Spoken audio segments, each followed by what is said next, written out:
France may be lifting the jilbab off Muslim women, but in reality it is lifting the curtain on its sick values. Sweden may be burning the Quran, but in reality it is burning the reputation that it has accumulated over centuries. Assalamu alaikum guys, and welcome to another episode of Smile to Jannah. As always, when looking for Muslim related news all in one place, I go to s2jnews.com. I have started that website. Make sure you guys have bookmarked it and saved it. Let's jump into this. Yes, indeed, you've probably heard the Quran burning that's taking place in Sweden, but you probably don't know that 100 police officers, 20 police cars, including a bulletproof car that can transport this Quran burner from A to B, is the price being paid to make all of this happen. Astaghfirullah. And where is this money coming from? Is it coming from the government? Is it coming from the people in power saying, you know what, freedom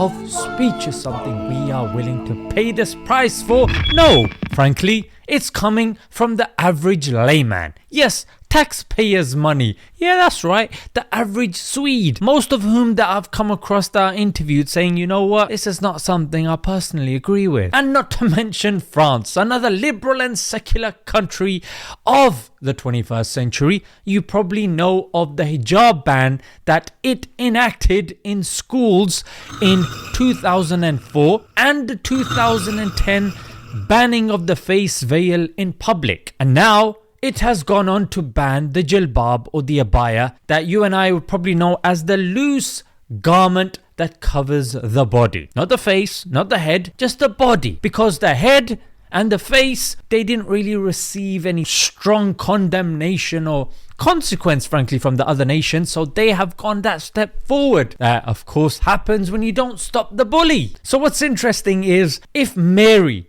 the mother of Jesus, was alive today, and she tried to go to one of these French schools, she'd be stopped by the gates. And when discussing religion with these liberals and these secularists, religious extremism always tends to come up. But what about now, mate? These Muslims on the fence, these atheists on the fence, these Western apologists on the fence. To you, I just say, lol.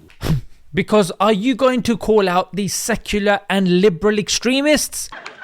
Gotcha. That's only reserved for the Muslims, you know what I mean? Because the irony, of course, gets left out when it comes to these sorts of discussions. Yeah, the first irony is until the 19th century, the head covering in the form of a bonnet or bonnet was seen as a status symbol. And the second irony is the educational minister who enacted this said, I have decided. Wait, pause, mate. I don't want to hear your drivel, mate, yeah? I thought it was a democracy, mate. I thought something that affects 5 million people in the country, mate, should at least be discussed with the people, you know? Yeah, after all, you're defending freedom of speech. Why don't you want to ask them, mate? No democracy here, mate. You don't understand how democracy works. You can't do this about every little... Okay.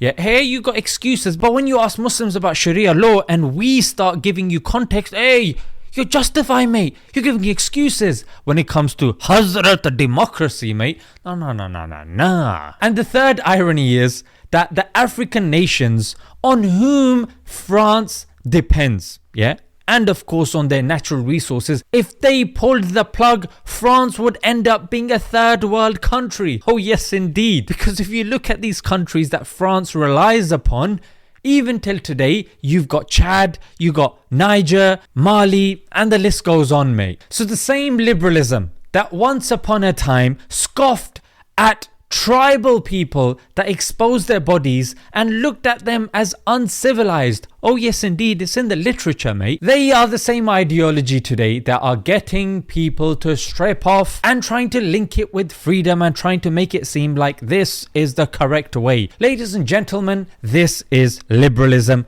in a nutshell, mate. It's an ideology of desires. Quite simply, you cannot even prove its foundational principles. It is quite simply something that is based upon one's desires. Have you seen the ones who have taken their desires as their Lord. And yes, ladies and gentlemen, we have. The mask that these Western countries have been putting on for so long is now slipping. And those people sitting on the fence, what are you going to do about it? Is this going to be a time for you to return back to your Lord and look at the objective morality that comes from Allah unchanged? Or are you going to rely on these people who, put in a corner, they would probably eat each other? When the chips are down, these civilized people, they'll eat each other. Let's leave it there, guys. Until next time. Assalamu alaikum.